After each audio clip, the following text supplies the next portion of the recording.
So a couple weeks back, I met up with my guy Drew to film some new footage. It actually ended up being super rainy, which gave me the idea to make a video talking about why shooting in the rain is actually pretty great, and also to give you some tips on how to survive it.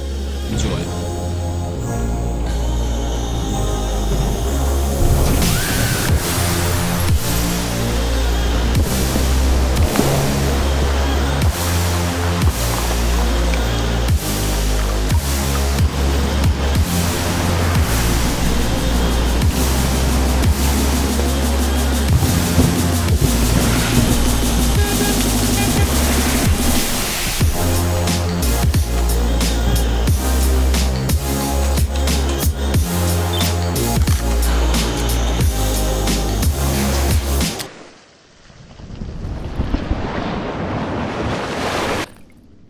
What lighting gear do you use to film videos in the rain?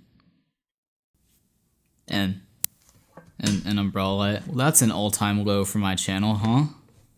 And that's saying something. If you've watched some of those older videos, you know this channel's gotten pretty low. Let's get into the video. The advantage of filming in the rain is all about the visual aesthetic, namely the lighting. Because of the dense cloud cover, you're gonna have very diffused, even almost softbox-like lighting throughout all of your footage, which is great because it means you're not gonna have very harsh shadows and highlights, and skin also looks a lot better with softer lighting. That cloud cover can also show up in the form of fog, which I don't even think I have to explain why fog is great for video. In addition to just looking really cool on camera, fog adds visible depth to your scene and allows you to use negative space to isolate and draw attention to your subject. One thing I'm constantly talking about on my channel is foreground, and that applies to this tutorial too, because in some cases, you can even capture those individual drops of water falling right in front of the lens. If you look at these shots, you can see that it creates a really cool look. Those drops of water turn into little beads of bokeh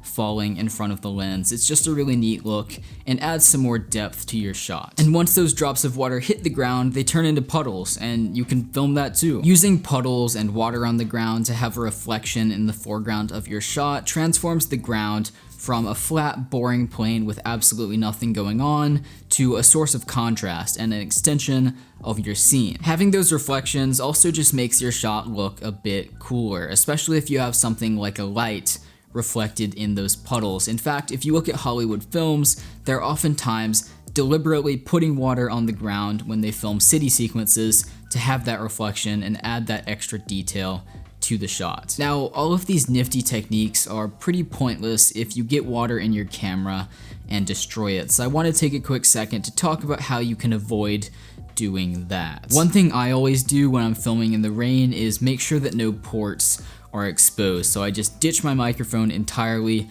unplug it, and seal up that port so I'm not risking getting water in there. Another step you can take to protect your camera from the rain is to minimize the amount that you switch lenses. So let me just show you a couple things.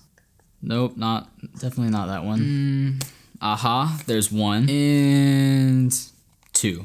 Great. So these are the lenses that I chose to take with me to film the intro to this video. 11-16 f2.8 and a 45mm f1.8. 11-16 f2.8 is great for vlogging as well as getting any kind of wide angle shot that I need, and I like the 45mm f1.8 for getting, longer focal length shots where the subject is a bit more isolated from the background. So I can get pretty much any kind of sequence filmed using just these two lenses, which is very helpful because it's just not practical to be constantly switching lenses, especially when there's water falling from the sky. So being able to just, switch a few times during the shoot and not be constantly exposing your sensor to the elements like that is great. And if you want to take it a step further, you can try and find just one lens that you could use for absolutely everything and not have to switch lenses at all, like a 24-105. So now that you know how to use the elements that the rain presents to your advantage and also how to keep your camera safe